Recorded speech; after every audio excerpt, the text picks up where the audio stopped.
morning, good afternoon, good evening, depending on what time you are viewing this podcast.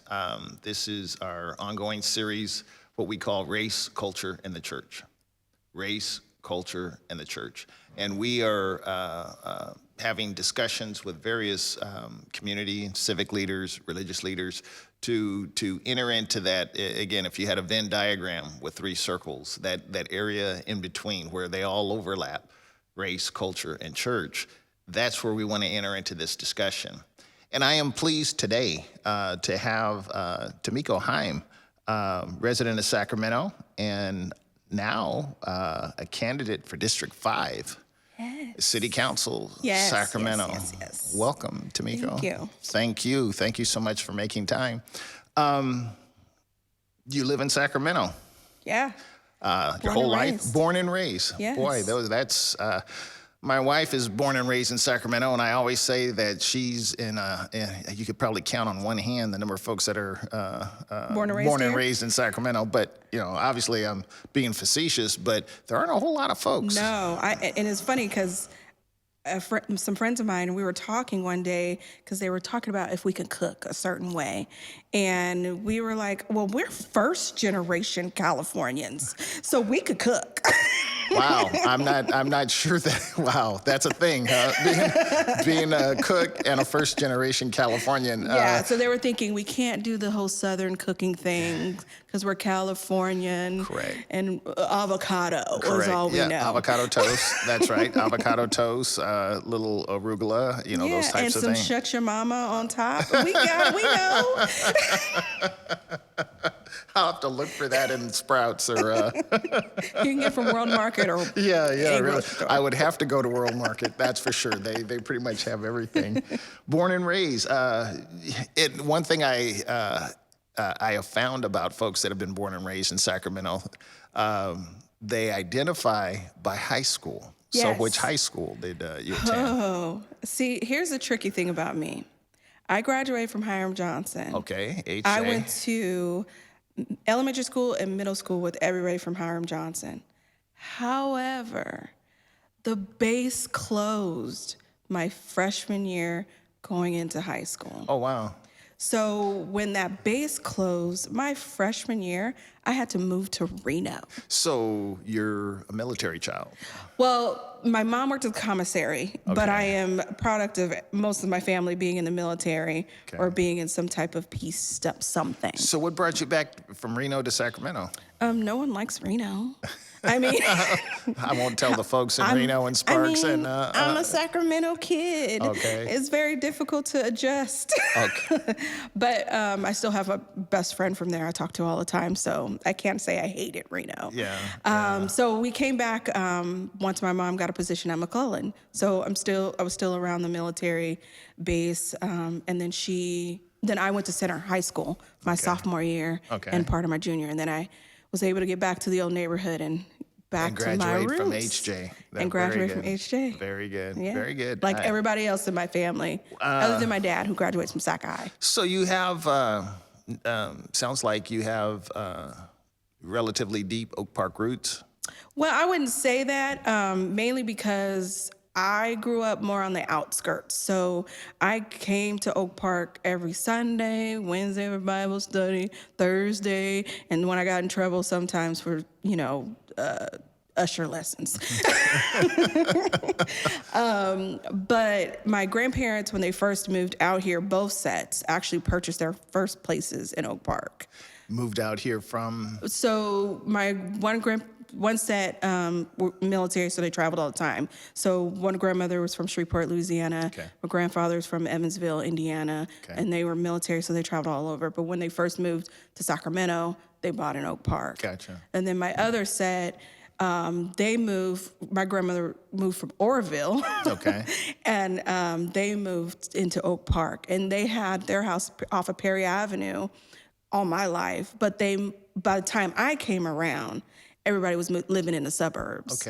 So we lived in Lincoln Village, was Rosemont area, and then my other set of grandparents lived in Golf Course Terrace, which has always been in District 5. I got you. So you if you were in elementary school, you'd go to Bret Harte, I'm assuming. Well, for me, elementary school was in Lincoln Village. No, I mean where Yeah. you reside now. Where I reside now, it would be Ethel Phillips. Okay, so you 'cause I'm on would the not street. cross Sutter. They will not allow you to cross Sutterville, I guess, huh? I don't know, but I live on the same street as Ethel Phillips. Okay. So, Well, that makes that makes all the sense in the world. Yeah.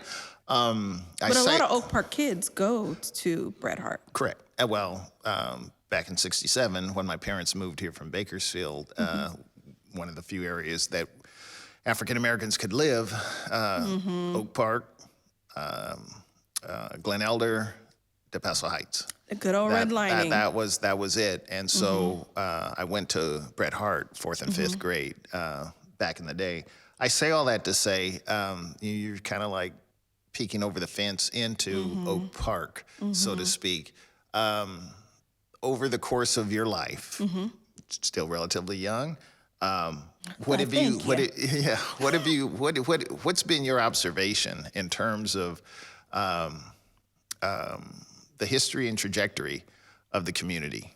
Wow. I think the biggest shocker for me as growing up was when the bases closed. And then looking at how that pretty much crippled an area, economically. Like when Mather closed, there wasn't really a plan like they had for McClellan when it closed. So the property value out there went down in the Lincoln Village area. The people that lived there completely changed. I went to, I remember in 4th grade, and speaking of race, it's interesting. When I was in 4th grade, it was I think it was 4 of us were in the same, 4 Black kids were in the same class. And the teacher was horrible. On the test, on the spelling test every week was his name. It was an insane class. And so our parents went to the principal and was like, you need to change their class. They're not learning anything. And so the principal was like, no, we're not changing it.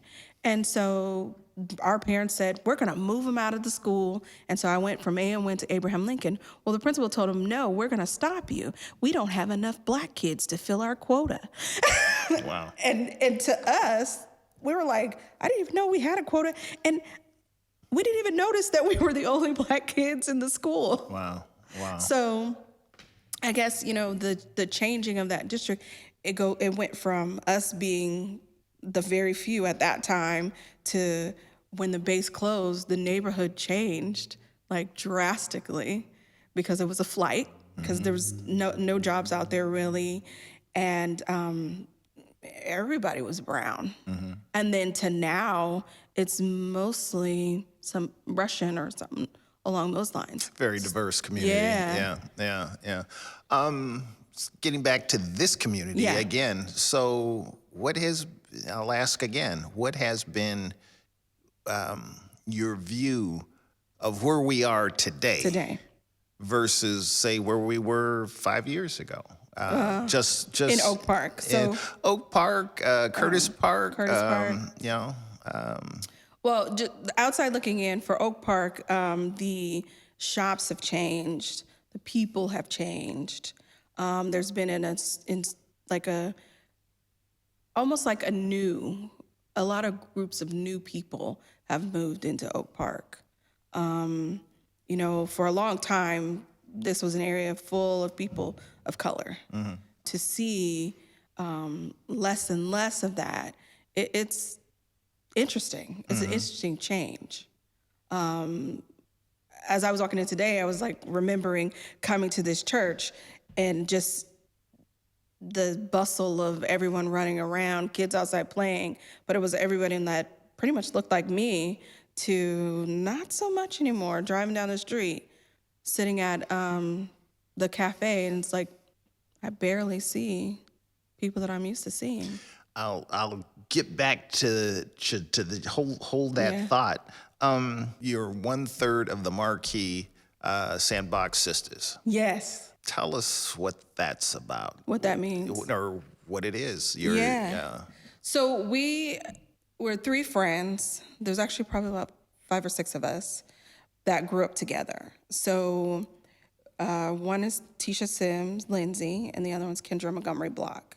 Tisha and I grew up in Lincoln Village together. Our moms went to same high school. Tisha met Kendra when she moved off of Center Parkway, which is now a part of a district. And so she got in our crew probably around 4th grade, because right after 4th grade, we all made that change to school, the schools change. And so we've been friends since then.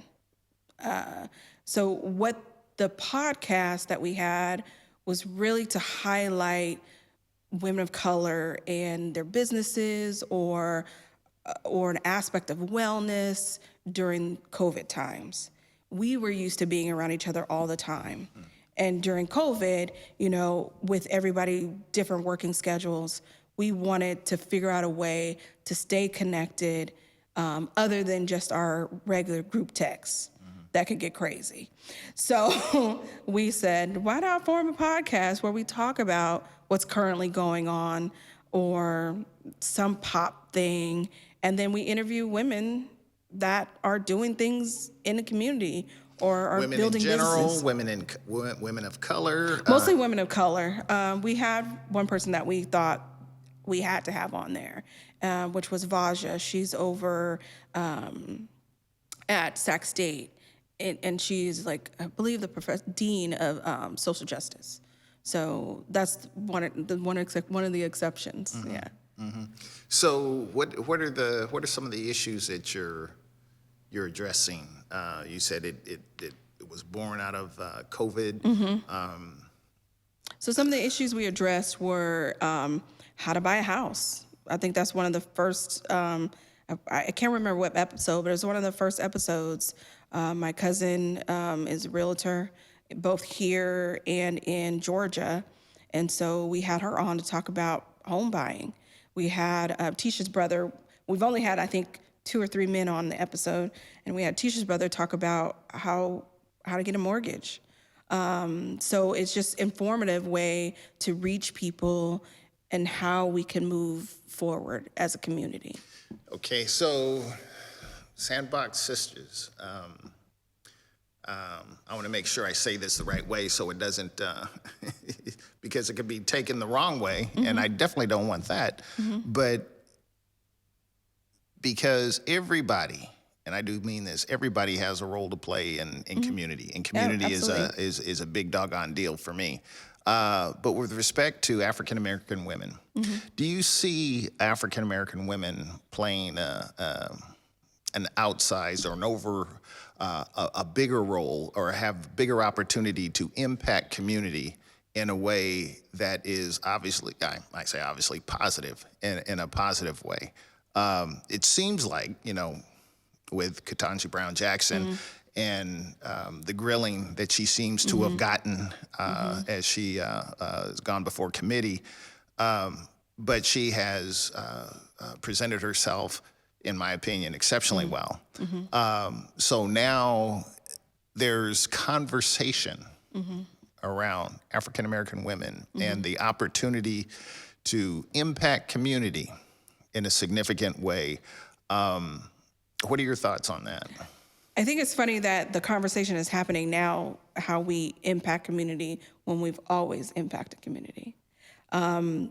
Nothing can be done without us. The style of talk some people use is the way we speak.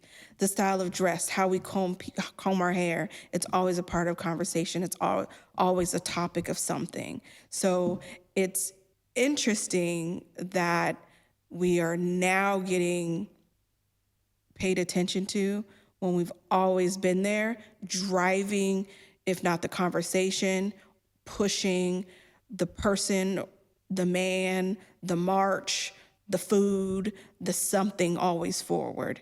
So I just find, watching her, it was one of those things that was jarring to me. It was like, wow, we really have to go through this every day. Because even though people were watching that 4-day exchange, that's kind of something that we have to deal with every day.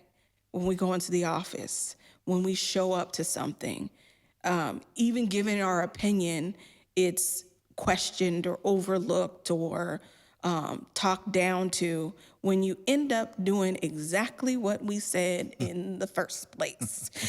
So I find it interesting. I'm glad people are able to see it for themselves. How they will take it, I don't know. Well, that was going to be my next question, Yeah. and but I won't accept "I don't know" as a response. So, you're running for city council, Yeah. District 5. Yes. You're a proud African American woman. Absolutely. What do you bring to the conversation that someone else that's other than just you being you, Yeah. but your historicity, your life experience? Yeah. What do you bring to the conversation? Yeah, and that's it. That's it right there. Lived experience. I lived in this town. I raised a kid in this town. I know there are times where services aren't available to you. I was a working mother. I was not able to get assistance raising my child. I had to figure out ways to put her in daycare. And when I was able to find a daycare, it was great. I was able to benefit from programs like Head Start or START, the after-school program. I know what after-school programs can do for kids. I know what the YMCA Youth in Government can teach a kid who's trying to understand what government means. I know what some of these high school kids are going through when you get lost in a system of 2,000, 2,500 kids, and then you decide, you know what, I think I might need to change her to a smaller school. So I lived these experiences. I had to make those choices in Sacramento. So how do you balance? As I joke, but don't joke. I don't have to practice being an African American or bald. I just live that. Right. How do you go beyond Tamiko Heim and your lived experience to how does that go beyond just you and to community formation? Right. Back to what I said, park that conversation, and you say, well, the community is looking different than change is inevitable. Right. Change is constant. It's just inevitable. So you, I won't say, apart from candidate for city council, but how do you see yourself navigating that space to make community better tomorrow than it was today? Today, right. So part of not just my lived experience, my work experience. I worked for government. I worked in state government for 20 years. This is to be my 21st year. So, working in budgets, working in human resources, working in infrastructure planning, working in accounting, working in all these sections, I can see going to the candidacy like, okay, let me read this budget. How are we spending our money? How can we carve out some funds to make sure that crosswalk or that cross light that signal that we really need there gets put there? Because as a community member, when I was doing working with our neighborhood association, a friend of mine who has little kids said, we really need a crosswalk to get into Curtis Park.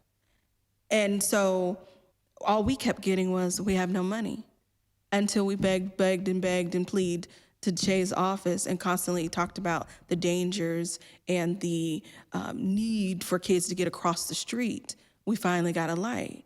But that's because we live in the neighborhood, we walk those streets, and we know there's gotta be a way for this to work, because we don't want things to happen that continue to happen on Freeport Boulevard, where there was a death of a grandmother. We don't want that to happen on Stockton, because that's one of the, highest corridors in the Vision Zero situation. So we want to, living here and working here as the active transportation commissioner, I can see some of those issues, and my work experience can help me figure out ways to carve in that community perspective. Would you call yourself a bridge builder? Absolutely. I grew up with bridge builders. So my aunt was a sheriff. most of my life. She was in the military and then went to the police department, then went to the sheriff's department. My dad retired from corrections. In both their experiences, they figure out ways to develop community programs for kids. For my dad to steer boys away from going to prison, because when he went to work every day, he saw a bunch of faces that looked like him that he didn't want to end up in prison. So he created a youth diversion program to where he went to different high schools and showed them the weapons board of people, the things that people would do to hurt you in prison, and say, do you really want feces thrown at you in prison? Do you want to be stabbed with something that could be a styrofoam cup made into a knife? And he ended up winning a Medal of Valor for it, but he did it because he saw people that looked like him and didn't want to see that happen. My aunt worked with girls. She took me on one of the camping trips, and that's when I learned I didn't like camping. But she worked with girls all the time and wanted to show them different things in life and show them different aspects of the city. And then, she's a Sigma Gamma Rho. So my daughter was a roar in one of her programs and did the whole etiquette stuff and grew up in that. And so now she's a Sigma Gamma Rho today, right? So I know I grew up watching people build and want to show how community and government can work together to make sure that we keep kids on a different path. So let me, before I even ask that, your candidacy, as I like to joke, we were joking before we started recording, the whole notion of running for public office, daunting is Absolutely. One word I would use. Scary is probably another adjective. But why Tamiko Heim? Why did you say, I'll raise my hand to this endeavor? Simple answer is my dad. The funny thing is I talked to my dad after it was suggested to me, and he said, why not you? Simple. Why not? I talked to a couple of my cousins, my family. They were like, really? Ugh. But yeah, I can see you doing it. Really, I have grown up in this city, and the things that I've learned from living here, the things that I've gained from living here, my experiences, I feel it's important for me to be able to give that back. Why not bring my assets to the table to make sure that we continue to move forward as a city? Let somebody else do it.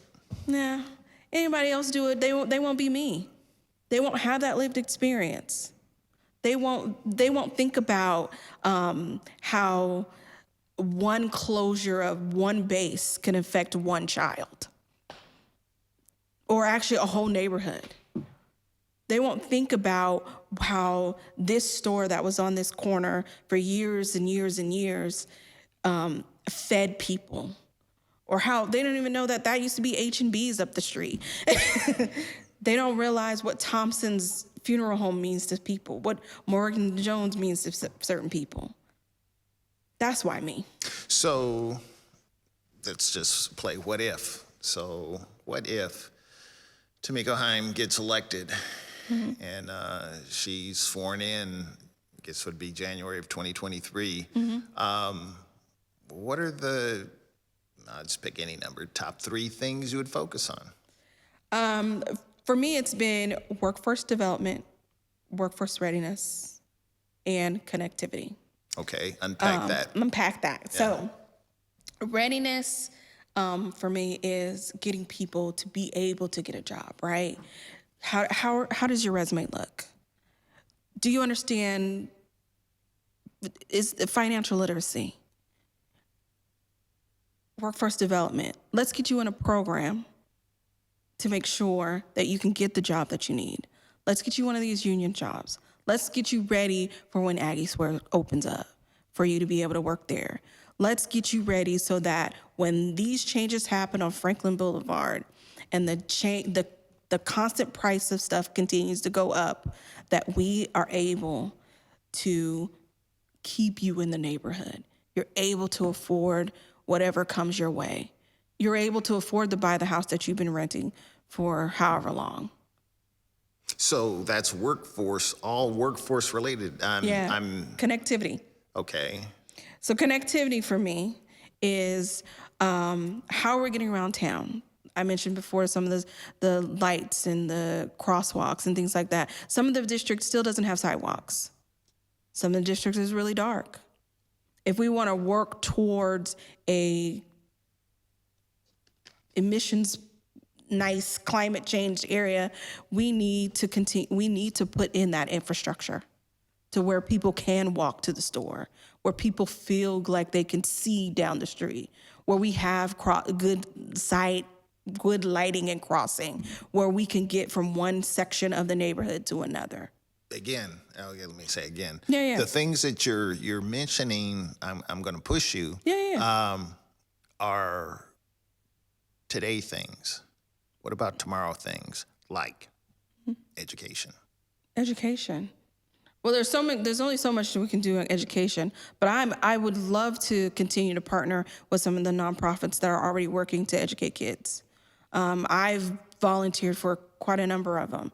Let me stop you there. So you don't see a role for Tamiko Heim, City Councilwoman, District 5, influencing the things that go on at Oak Ridge Elementary, at Father Keith B. Kinney, McClatchy, Howard Johnson. I know we have a school board. Yeah. I understand that. But what will you do? What is your lived experience going to do to bring attention? So for me, I'm always advocating for kids. If I'm called or when I see something, I'm definitely going to be there. If we need to have sit-down conversations, my door is open.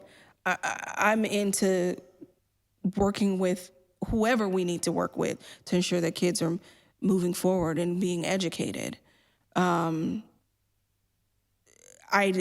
remember during COVID, one of the hardest things I saw was, the RT bus outside near Ethel Phillips with their Wi-Fi so that kids can log on and do their schoolwork. I don't want to see things like that. I want to figure out how can we make sure these kids have Wi-Fi? What is it that I can have in office? What can I do with my limited power? How can I ensure that? Well, I think, again, be it, let's see, you have a different pulpit, so to speak. That you don't have to be the one that actually pushes the button, but you can whisper into the ear of the person that does have access to the control panel. Okay. And to be that counselor, that advisor, that person that says, this is not only good business, this is the right thing to do. Be it in government sector, be it in private sector, with the schools. One of the things that I have noticed is that within the community, things are so broken up and segmented that, well, that's such and such department, or that's such and such, or that's their responsibility, as if I can wash my hands of that responsibility. There are a lot of things, as I said, just a different pulpit. There are a lot of things that that contribute, that add towards community. And even though it may not be my job or within my budget or whatever, I've got a megaphone. No. I'm thinking you're I couldn't agree more in terms of calling the role of the women that were influencers in your life. Absolutely. That got you to where you are today. I don't know if they had budget responsibility or they had elected phones. office. They had phone. They had a phone tree. They had a heart. Yeah, they had a heart and phone tree. And and to me, that's just something else that I would set up. They have a phone tree.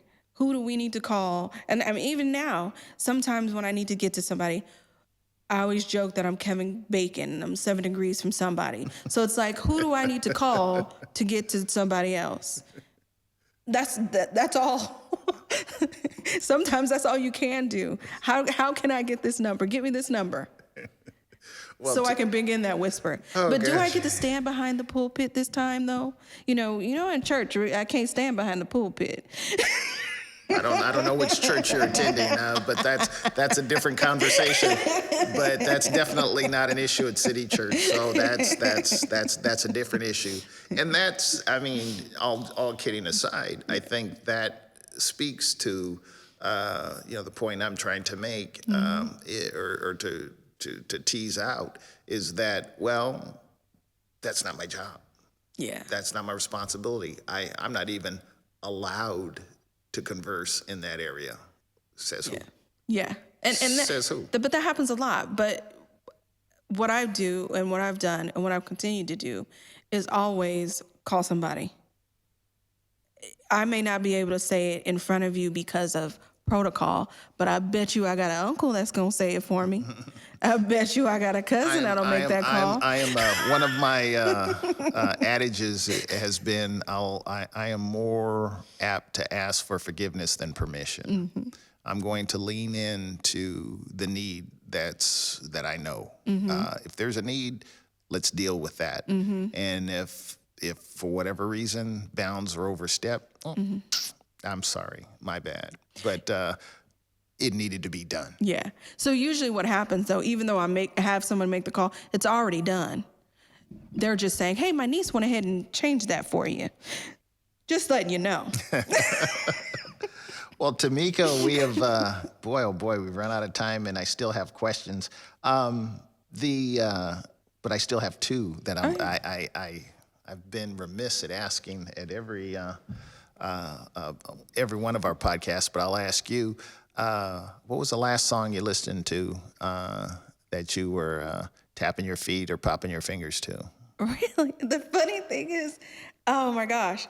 So, bring up Beyonce, but Beyonce. There's a song on the soundtrack of King Richard.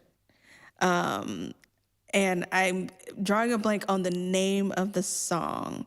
But basically in the song, it talks about having your sisters around you. I like that. I'll have to look forward. It up. Yeah. As soon as I grab my phone, I will show you the song. But that is one that I keep on repeat because no matter what I'm doing, I know I got somebody that's either going to pull my coattail or straighten my crown. There you go. And so the second pressing question is, what's the last book that you read Summer on the Bluff. Summer on the Bluff. I'm can't in a say book I've club. heard that one. I'm in a book club. Okay, so Summer on the Bluff. It's by Sunny Halston. Okay, so it's about... Oh, Lord. Okay, that's all right. That's all right. That's another podcast. It's about some friends, and they go through a bunch of stuff. Summer on the Bluff. They go through a bunch of stuff. I hosted last book club meeting. Sounds like life. Yes. Summer on the Bluff in Oak Park, or in District 5. Summer on the Bluff in District 5. Well, Tamiko Heim, thank you so much for being a part of race culture in the church, and I definitely invite you back to be a part of our conversation going forward. Thank you so much. Thank you.